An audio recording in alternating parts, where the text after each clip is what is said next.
কিয় ধুবুৰীৰ লোকসভাৰ মানুহবিলাক নিশ্চুপ হৈ আছে? কিয় এতিয়ালৈকে দাবী জনোৱা নাই যে ধুবুৰীটোক এখন স্বাধীন ৰাষ্ট্ৰ হিচাপে গ্ৰহণ কৰিব লাগে, ধুবুৰীটোক এখন স্বাধীন ৰাষ্ট্ৰ বনাই দিব লাগে? কিয় আমি বাংলাদেশৰ লগত যাম? কিয় ধুবুৰী জিলাটোক ধুবুৰী লোকসভাটোক কিয় মিনি বাংলাদেশ বুলি কোৱা হৈছে? আমি বাংলাদেশৰ অংশ নহওঁ, আমি এখন স্বাধীন দেশ লাগে, আমি বাংলাদেশী নহয়। আমি অসমত যদি থাকিব নোৱাৰো তেতিয়াহ'লে ধুবুৰীবাসীক লৈ এখন স্বাধীন দেশ বনাই দিব লাগে। আজি ৰাজ্যসভাৰ বিজেপিৰ সাংসদ সুধাংশু ত্ৰিবেদীয়ে আজি ধুবুৰী লোকসভাৰ ওপৰত ধুবুৰীবাসীৰ ওপৰত যি অপবাদ দিছে সেই অপবাদ অতিকৈ ঘৃণনীয়, অতিকৈ লজ্জাজনক। আজি ধুবুৰীবাসী যদি মিনি বাংলাদেশী হয়, ধুবুৰীবাসীয়ে মিনি বাংলাদেশীৰ অধীনত থাকিব নিবিচাৰে, ধুবুৰীবাসীয়ে থাকিব বিচাৰে এখন স্বাধীন দেশত।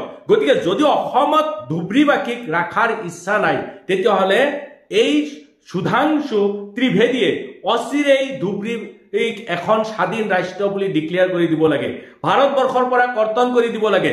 কাৰণ ধুবুৰীবাসী কেতিয়াও মিনি বাংলাদেশৰ নাগৰিক হ'ব নিবিচাৰে। আজি কমলাক্ষ দে পুৰুকাস্ত নামৰ এই বিধায়কজনেও কেতিয়াবা ধুবুৰীক তুচ্ছ তাচ্ছিল্য ভাষাৰে মন্তব্য কৰিছে।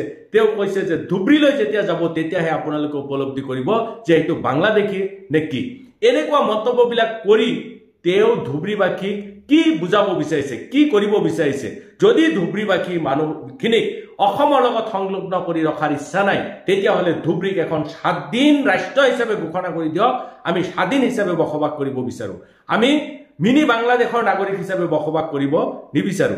আজি অতি লজ্জা লাগিছে যিসকল ব্যক্তি আজি অসমখন শাসন কৰিছে, তেওঁলোকে শাসন কৰিছে নে শোষণ কৰিছে নে হিটলাৰী শাসন চলাইছে, সেই কথাখিনি কিন্তু আমি জনসাধাৰণে বুজাত অসুবিধা হৈ পৰিছে। এতিয়া যদি শাসন কৰিলেহেঁতেন তেতিয়া তেওঁলোকে কেতিয়াও এনেকুৱা আচৰণ কৰিব নোৱাৰিলেহেঁতেন। আজি দেখা গৈছে যে বিধানসভাটো হৈছে আমাৰ দেশৰ সৰ্বোচ্চ ঠাই, য'ত দেশৰ জনসাধাৰণৰ ভৱিষ্যত নিৰ্ণয় হয়। আৰু সেই বিধানসভাত যিসকল সদস্য আজি ৰূপজ্যোতি কৰ্মীৰ দৰে ব্যক্তিয়ে ভে কৰি নিজৰ শক্তি দেখুৱাই দাদাগিৰি কৰি বিধানসভা পৰিচালনা কৰিব বিচাৰিছে, এয়াই কি আমাৰ ৰাজনৈতিক নেতাবিলাকৰ চৰিত্ৰ হ'ব লাগে নেকি? এয়াই কি আমাৰ ৰাজনৈতিক নেতাবিলাকৰ আচৰণ হ'ব লাগে নেকি?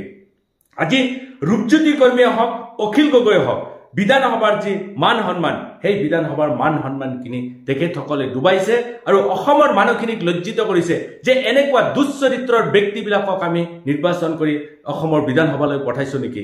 এনেকুৱা দুশ্চৰিত্ৰ ব্যক্তিবিলাকক আমি আমাৰ দেশ পৰিচালনা কৰাৰ কাৰণে পঠাইছো নেকি? আমাৰ চৰকাৰে যি ধৰণৰ শাসন চলাইছে সেই অপশাসনৰ বিৰুদ্ধে আমি প্ৰত্যেকেই গৰ্জি উঠা প্ৰয়োজন, প্ৰত্যেকেই তাৰ প্ৰতিবাদ কৰাৰ প্ৰয়োজন। জাতি ধৰ্ম ভাষা বৰ্ণ নিৰ্বিশেষে এনেকুৱা ব্যক্তিবিলাকক গৰিহণা দিয়াৰ প্ৰয়োজন আছে।